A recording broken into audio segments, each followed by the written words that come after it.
Hati Suhita, novel karya Hilma Anis, dibacakan oleh Hani Azahro. Suluh jiwa. Pielin, sudah hamil ta? Abahmu lo nanya Umi terus. Ibu mertuaku bertanya sambil menuang nasi ke piringku. Aku menunduk sambil memberinya senyum termanis. Dia tidak boleh tahu bahwa aku masih perawan. Dia tak boleh tahu bahwa putra tunggalnya sama sekali belum menyentuhku. Padahal usia pernikahan kami sudah 7 bulan lamanya. Aneh memang, mestinya bulan-bulan pertama pernikahan adalah hari-hari paling indah. Penuh gelora, hasrat, keringat, desah kenikmatan, kecupan, dan pelukan. Sudah semestinya melingkupi hari-hari pengantin baru manapun.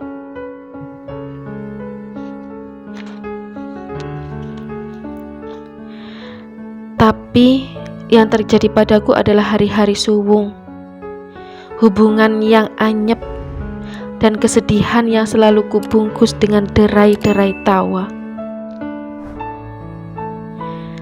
Aku mau nikah sama kamu itu karena Umi. Itu kalimat di malam pertama kami.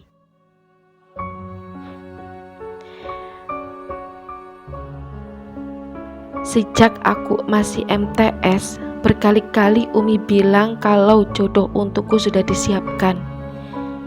Dia menghela napas panjang.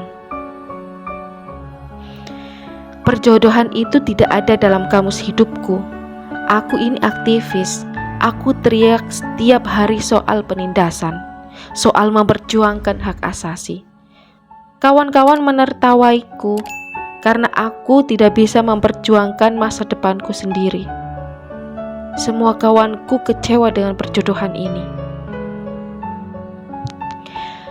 Aku menunduk di tepi ranjang. Dia berdiri sambil berdekap di depan lemari. Aku menunduk di tepi ranjang. Dia berdiri sambil bersedekap di depan lemari. Ranjangku dipenuhi ribuan kelopak kembang mawar untuk malam pertama kami. Tapi kalimatnya menusuk dengan duri-duri tajam. Tapi kalimatnya menusukku dengan duri-duri tajam. Aku menunduk. Ya, aku tahu ini bukan salahmu. Kamu juga tidak punya pilihan lain selain manut. Tapi malam ini juga kamu harus paham. Aku tidak mencintaimu. Atau tepatnya aku belum mencintaimu. Satu persatu air mataku meluncur ke pangkuan. Lihatlah aku, Alina Suhita, perempuan yang sejak MTS sudah ditembung Kiai dan Bunyai Hanan untuk menjadi menantu tunggal mereka. Lihatlah aku, Alina Suhita, yang baru saja turun dari pelaminan super megah dengan ribuan kiai yang mendoakan kami. Lihatlah aku, yang sama sekali tak dipandang oleh suamiku sendiri.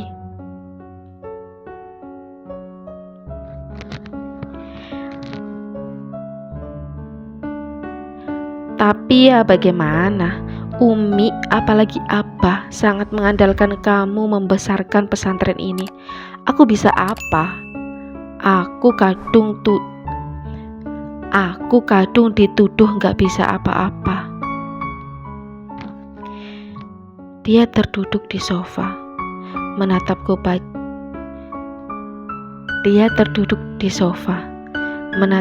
tajam. Aku makin menunduk. Tidak menyangka kalimat pedas ini keluar di malam pertama pernikahan kami. Sejak kecil, Abah dan ibuku sudah mendoktrinku bahwa segalaku, cita-citaku, tujuan hidupku adalah kupersembahkan untuk pesantren Al-Anwar pesantren mertuaku ini. Maka aku tidak boleh punya cita-cita lain selain berusaha keras menjadi layak pemimpin di sana. Aku dipondokkan di pesantren tahfidz sejak kecil. Kiai dan Bunyai Hananlah yang mengusulkan bahwa aku harus kuliah di jurusan tafsir hadis, meski aku sangat ingin kuliah di jurusan sastra. Abah ibuku setuju saja. Abah ibuku setuju saja asal itu keinginan mereka. Bunyai yang sekarang ku panggil Umi bahkan sudah pernah mengajakku umroh sebagai hadiah wisuda Al-Qur'anku. Waktu itu putranya Gus Al-Biruni tidak ikut mengantar karena dia enggan bertemu denganku. Dialah yang sekarang jadi suamiku. Aku minta maaf. Mulai malam ini, entah sampai kapan, aku akan tidur di sofa ini.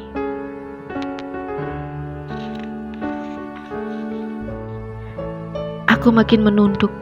Air mataku mengucur deras karena hatiku tersayat belati ucapannya. Kepada siapa aku mengadu? Kenapa dia tega mengatakan itu? Aku tahu dia butuh waktu, tapi aku tidak bisa. Aku tahu dia butuh waktu, tapi tidak bisakah dia bicara lebih halus tanpa menyakiti perasaanku? Kalau dia menolakku sebagai istri, tidak bisakah dia menghormatiku sebagai perempuan? Tapi aku tidak boleh larut dalam tangis. Namaku Alina Suhita. Suhita adalah nama pemberian kakek dari ibuku. Ia ingin aku seperti Dewi Suhita, perempuan tangguh yang pernah memimpin kerajaan sebesar Majapahit.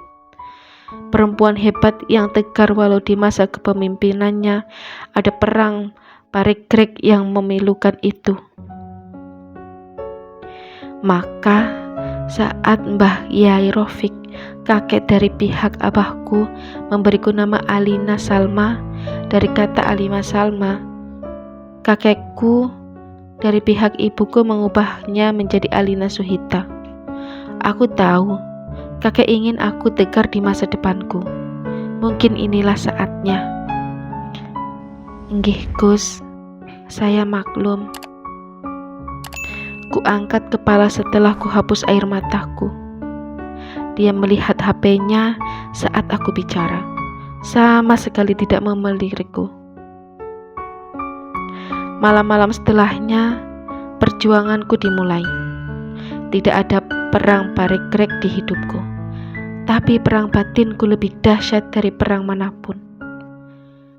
Kami tinggal satu kamar, tapi kami perang dingin. Tidak saling sapa, tidak saling bicara. Kami hanya bertukar senyum kalau di luar kamar. Di depan Abah dan Umi, kalau ada undangan pernikahan, itulah saat kami bersandiwara, memakai baju warna senada, lalu ku kamit lengannya. Setelah itu, perang dingin bermula lagi.